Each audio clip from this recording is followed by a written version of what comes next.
All right, y'all, good morning. Thank you for joining us. We have a few more people hopefully join us in a couple minutes. As you can see on the screen, hopefully, we have the agenda up. We're going to start out with Ken giving us introductions and welcomes today. Mary's going to give us the body of the presentation, and Jennifer has a chiming in piece about the conference that I know you're all excited to hear about at the very end.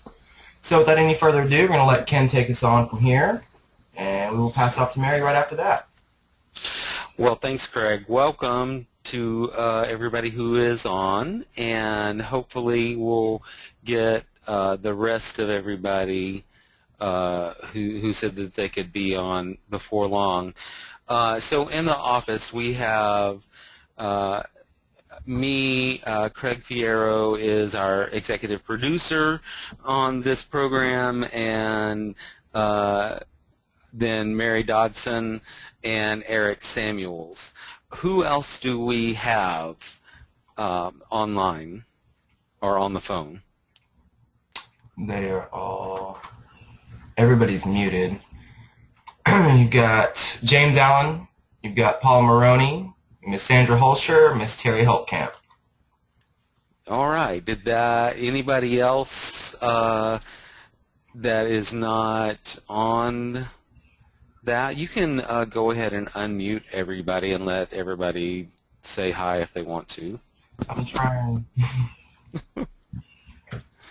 I think everybody did it to themselves. There you go. You have to unmute yourselves now. All right. Well, so if you have something to say, please unmute yourself and chime in at any time. We have a good agenda going forward this morning. So I'm going to turn it over to Mary Dodson and ask her to walk us through number 2 on the agenda. Good morning, everyone. All right, so I've got a number of documents I wanted to share with you today as a follow-up to our last meeting. Craig, I clicked on show my screen, but I don't see my own screen. I see. Did you get it? I'm seeing what you're doing now. Oh, you are? Yeah. Okay. I guess all of you are seeing my entire screen. Okay. So last meeting we talked a little bit about monitoring CoC-funded projects. Well, I found another resource for you guys that was helpful for me to better understand the CoC's planning and system operations responsibilities, and that's that first link that I have on the agenda, and I'll pull it up here. And it's a really great just kind of overview of the planning and system operations responsibilities. Specifically, let me see. Here I wanted to show you on page 9. It's about, needing to measure performance. The broadcast is now starting. All attendees are in listen-only mode. Okay, good. So you'll see the CoC has the responsibility of measuring performance. And again, I think what the people from San Antonio were asking was about monitoring on site, maybe not for performance only, but for compliance. But I've only seen things from HUD right now that say CoC should be looking at performance, not necessarily compliance. And then I love this slide right here. It's a summary of the CoC responsibilities for planning and systems operations. Now there are other responsibilities, and we just created a chart for that, and hopefully we can get that out to you guys soon, where it's also about establishing the CoC and the CoC board, operating the HMIS, and applying for funds. So 5 duties. Anyway, if you're interested in that, I think that's a really good slide presentation. That is also a broadcast, I think they call it, so you can listen to them actually deliver it as well. All right. if there aren't any questions about that, I think I'll go ahead and move into number 3. On our last call, people were asking about how different CoCs do the rating and ranking for their CoC project applications. And so I found a few that I thought were clear in describing their process and also had some scoring sheets in there. So the first one is from Richmond, Virginia, by a group called Homeward. And so they had done a presentation at the National Alliance to End Homelessness Conference last year on assessing and scoring. And so it kind of goes through and describes who the Richmond CoC is, their ranking committee, just all kinds of things about how they do their ranking. There's their values for their assessment and scoring process. And then I like how they kind of walked everybody through exactly the steps of what they do and how the ranking committee handles things, the decision-making process, tiering. Anyway, I thought that was one that you all could look at to see if there's something you might want to adopt from that. The second example I have for you is from Portland.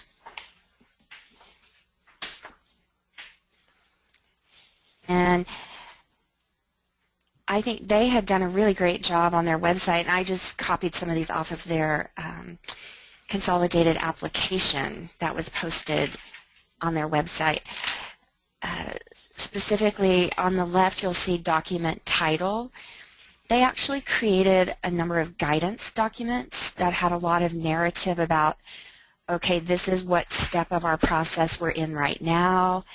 This is what you need to do. This is what's coming up soon. And we are actually going to use that for our balance of state process as well, because I think it was a great way to keep everybody informed. And they posted all those guidance documents on their website. They also have a pre-application, the renewal project budgets. Anyway, if you just go on their website, you can kind of figure out how they did what. And I copied for you this guidance document number 4 because it specifically talks about their rating and ranking. Now, in the 2013 competition, they were just using somewhat of a scoring system for the first time, so it actually didn't affect which of their projects would be accepted for submission, which I thought was really interesting. So I'll be curious to see what they do this year, if they incorporate that score some more. And then you'll see near the bottom where I wrote in numbers 1, 2, and 3. Those are the documents, and it continues on to the next page. 5 different documents that they were requesting from project applicants as part of the scoring criteria. And you'll see some of these look very familiar. The application in eSnaps, the APR, and then it looks like these might be a couple of local reports, the Shared Housing Assessment Report and the Participant Demographic Report. I did not see any of those, but I'm guessing those come out of their HMIS. Yeah, generated from Service Point. And then this supplemental survey, I don't know what that said either. But anyway, again, just kind of another description of a process that the CoC uses.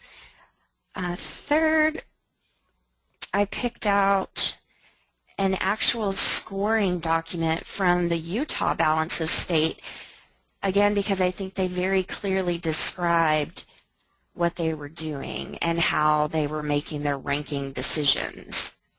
So if you guys are looking for some detailed information, there you go. Like here they're talking about how do you score project performance, what about HMIS, homeless planning participation, financial, you can see leveraging and then spending. Anyway, so this is a pretty comprehensive score sheet, one of the longest I've seen. but very thorough. So you might find some elements in there that you'd like to adopt for your CoC. And then finally, let's see if this works. I was going to show you Houston's website.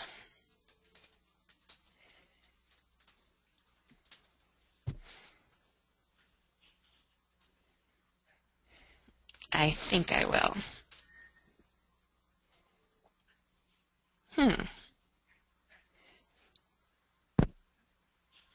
All right, I'm not sure why it's not coming up. But you have it on the agenda as a link, so you can go look at theirs on your own time, I guess. Oh, there we go. So you'll see they have a whole continuum of care page on their website, and lots of information there about their 2013 application. Their ranking policy and project ranking is kind of that second set of links. The third set is the application process. Then they listed some of the HUD guides. And finally at the bottom is their local application packet. Oh, and I guess some of it is probably for the eSNAPS one as well. So anyway, there are lots of documents there that Houston uses, and I know sometimes they're on our call, but certainly I'm guessing many of you, if not all of you, know Marilyn Brown from Houston. I bet she would be happy to talk with you about their process. All right, any questions on that?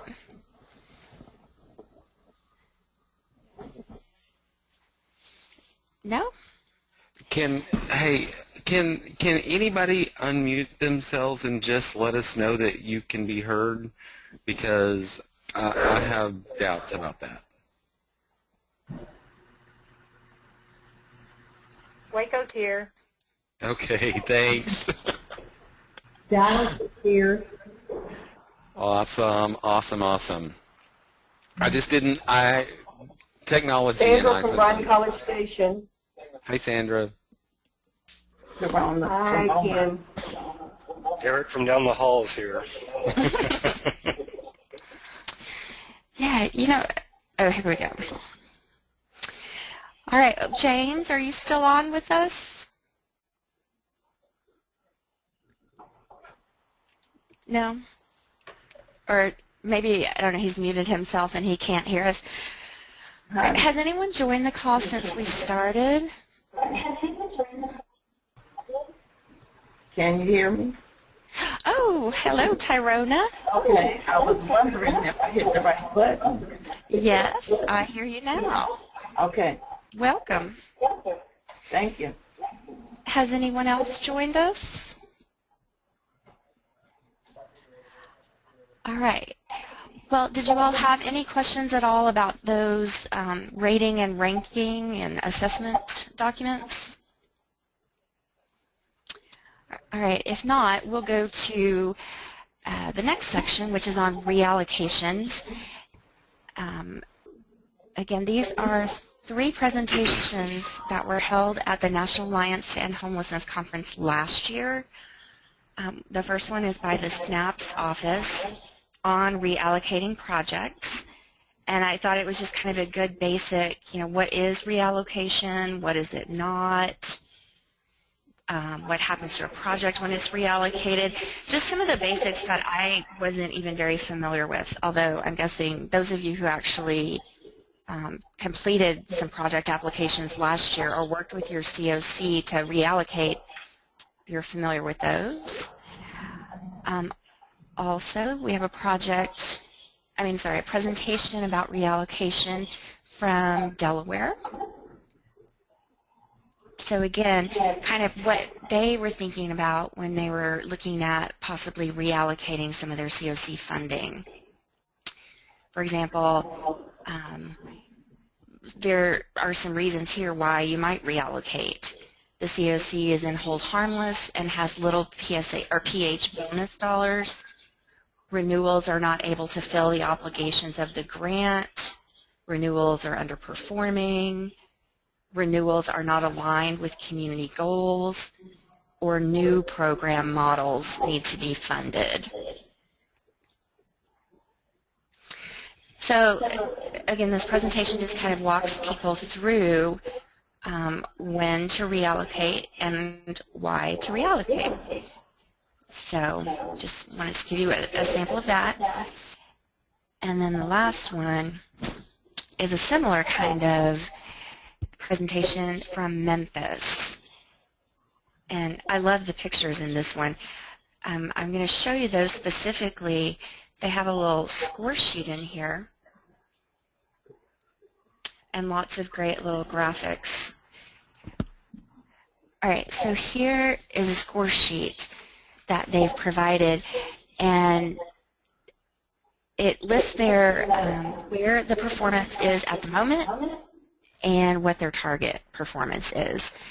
So for those of you who are looking at that within your own CoC, I thought having an example from another community might be helpful.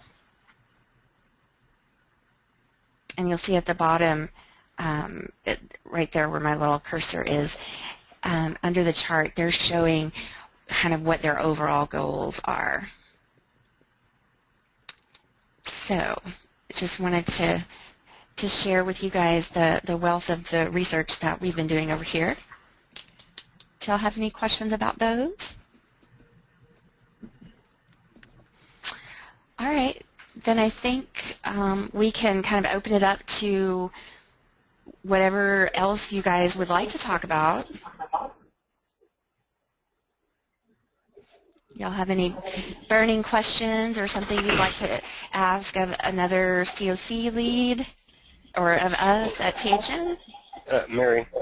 Uh-huh. So, yesterday we decided as a CoC to keep our scoring system for our project applications, but instead of just scoring everyone and ranking them just according to the score, we decided to rank within category and use the categories that HUD prioritizes, project categories that HUD prioritizes for our own. Like we talked about yesterday, I wondered if there were any other CoCs that were doing that.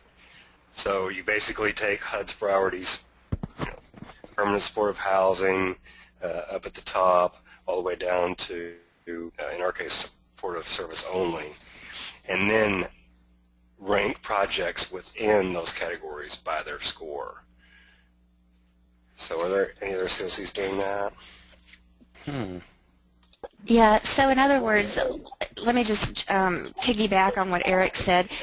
It's a really different way of scoring. So instead of, for example, all 32 of our projects being scored and then ranked truly only by their score on the application, we rank within categories. So every permanent supportive housing project is going to be ranked at the top.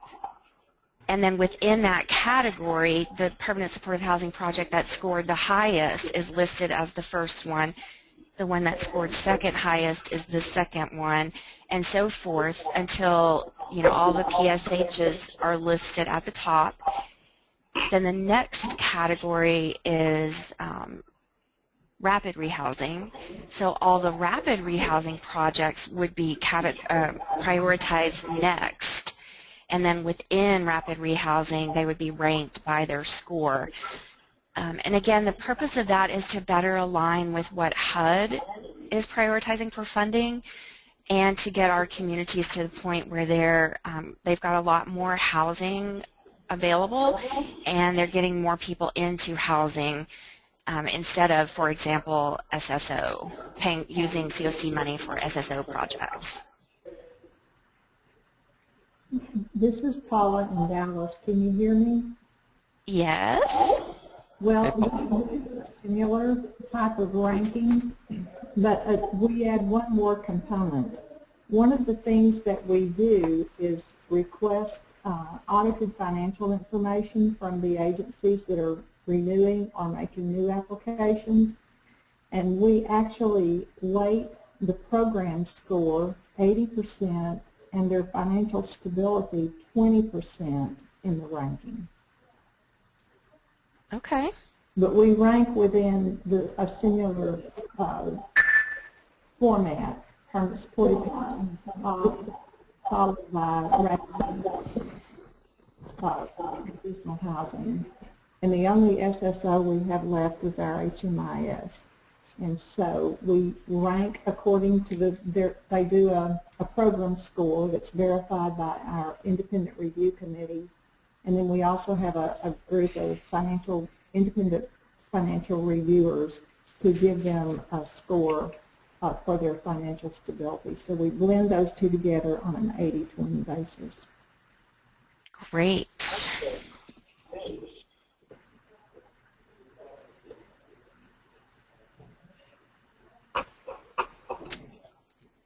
Oh, yes, Paula, Suzette Chapman, who's working with all of you on or many of you, on the SHIP project for readiness, she thought Dallas's process for CoCs was very clear. And I wrote to you earlier this week saying, oh, I'd love to see it whenever you have it ready. Well, actually, and I did see your request, and we have one of our providers who's working on the program scoring piece of it. Uh-huh. And it's much easier understood than the one that we prepared, and I'm waiting to get that one before I share it, but I'll be glad to share it. And then I'll also share how we rank the financial piece of it also, because when most accountants look at financials, they don't always understand the difference for a nonprofit, and so we have been able to determine that. And then we also have a ranking for governmental entities. We base it on their bond ratings rather than on us doing yet another financial assessment of them when they are continuously being assessed financially. Yeah, thank you for offering that. That could be really informative for all of us. I have a question though. These that you have shown us in this webinar, will those be shared with us also electronically? I put links to all of them in the agenda for today. Okay. So if we have not emailed you the agenda, we will. Okay, thank you. And then you can get to all of those through the links. At the end of today's presentation, everything's being recorded. I will body up an email with all the links provided and the link to the video as well. So that will be going out this afternoon. Thank you. Oh, great. Thanks, Craig.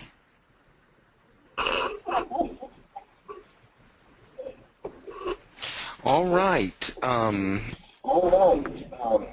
Are there any other questions or comments about monitoring, rating, and ranking applications and reallocations?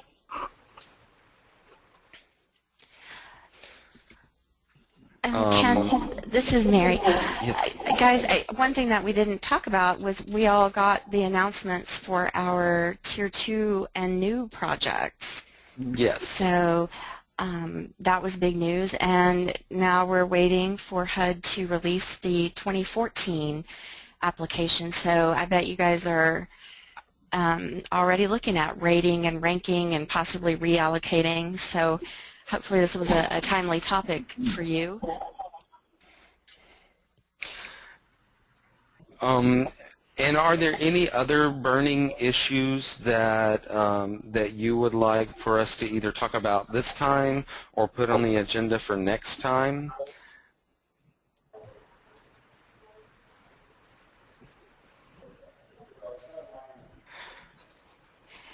We had a question come in. Yeah, Any idea of the scoring, when the scoring is going to be available for CoC grant awards? It's the only other unanswered question we have.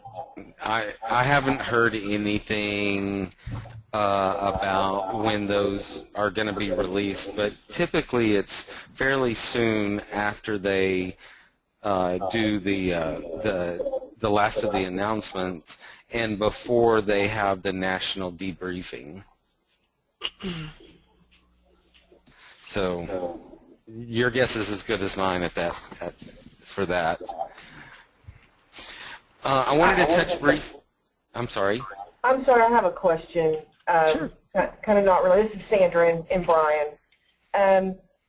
The SHIP project that, of course, is taking up most of my time and that we're working on now has balance, and I'm sure y'all have, but has Balance of State finished like their manual with all of the requirements for all of the form, all of the documents?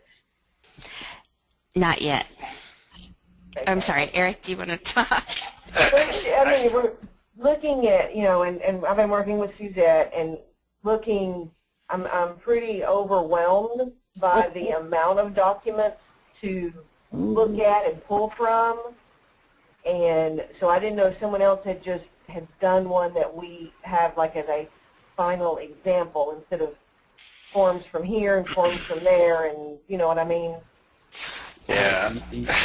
Yeah, we're planning on getting the Balance of State one done as quickly as possible, and then having putting ours up on the website as an example that other people could use. Yeah, Sandra, that is the plan, but I understand what you're saying. When you look at that guide that Suzette sent, it is pretty overwhelming. Yeah, there's just so much that I'm working on it, but if I thought we had one good example to go by, which Utah has a good, I've been using them mostly because they have the best example that I've found out of all that. But that's a lot of documentation. It is.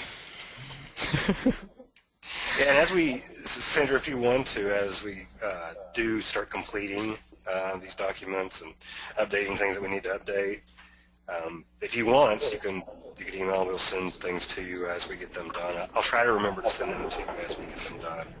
But like Ken said, we'll try to get everything completed up on our website as soon as possible.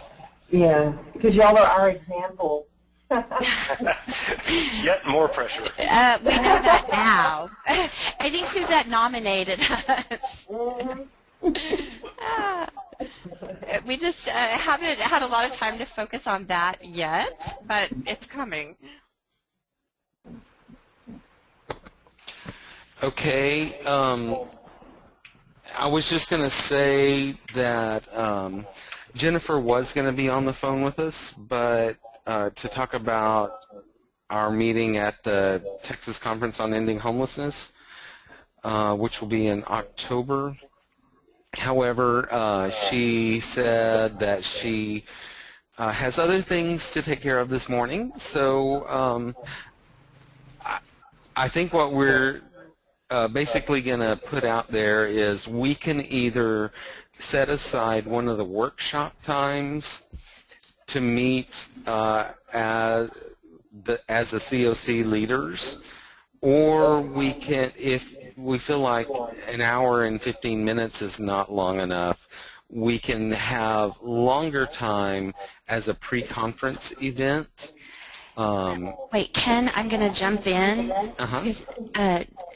Jennifer had an update for me this morning too. Oh, okay. And she actually said that she already sent you guys something, an email with some options, and that she'll coordinate with you via email. She sent a survey on SurveyMonkey for our WUFU survey of when we wanted to get together. Okay. Oh, all right. So, yeah, sorry to cut you off, Ken, but that was the latest that I had heard.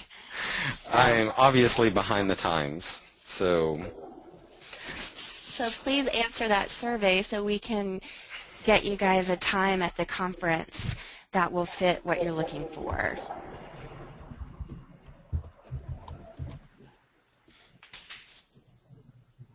All right. Actually, I just thought of something else, Mary. Sorry to keep everyone on. There was some interest by one of their CoC lead in resuming talks between all the COCs regarding data warehouse. And this person suggested that we meet at our conference. Maybe we should talk about that next meeting. Determine whether or not we actually do want to move forward with this, and if we do, what do we want to accomplish in that meeting when we all get together. That's just the idea for a topic next month. Yeah. Yeah, I think that's a great topic. Would you guys be interested in having that as kind of a topic for our next phone call? Sure. All right, we'll do it. And if we did that, maybe we could get someone, a consultant or someone who has worked on this, as we did last time, to come in and work with us again, or at least, help us decide whether or not we want to work on this again. We just had a good topic brought up for the pre-conference sessions. Make sure it's not in line with the THN board meeting, which is happening Tuesday 1 to 5. So be aware of that.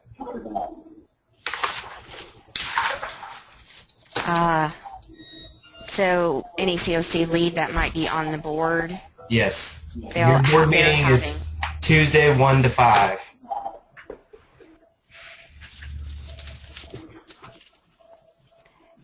And is that September 30th? Yes. Yes. Okay. So in other words, you will probably not want to have your COC lead meeting time during that time, because I know at least a few people are on the board. Yeah. Unless they can send another representative or something. So far, tentatively, Tuesday looks like we're going to be open 10 a.m. to 6 p.m., so you got a few hours in the morning to get it done and 1 hour in the afternoon. Or you could do it Wednesday pre-con, which we're going to have all day, 8:30 in the morning to 5 at night, so somewhere in there. Yeah, and hopefully Jennifer's survey spelled out for you what some of the options are. And so if you respond to that, she'll be able to compile all the results and get back with you guys. Sounds great. Do we have any more possible agenda items for next month's call or future calls? Maybe not even next month, but down the road?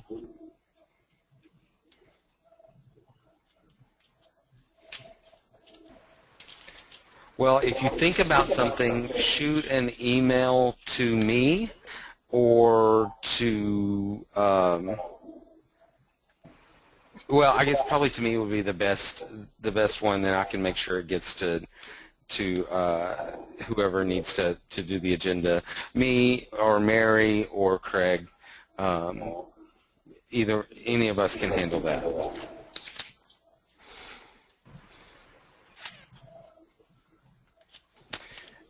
Anything else that anybody would like to speak about?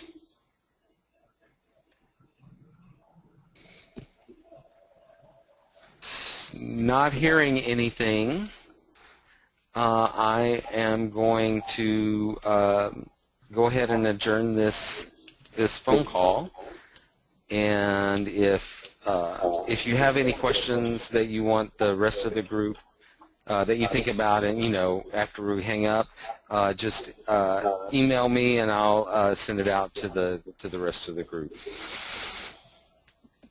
All right, y'all have a great rest of the day. Thanks, everyone. Thank you.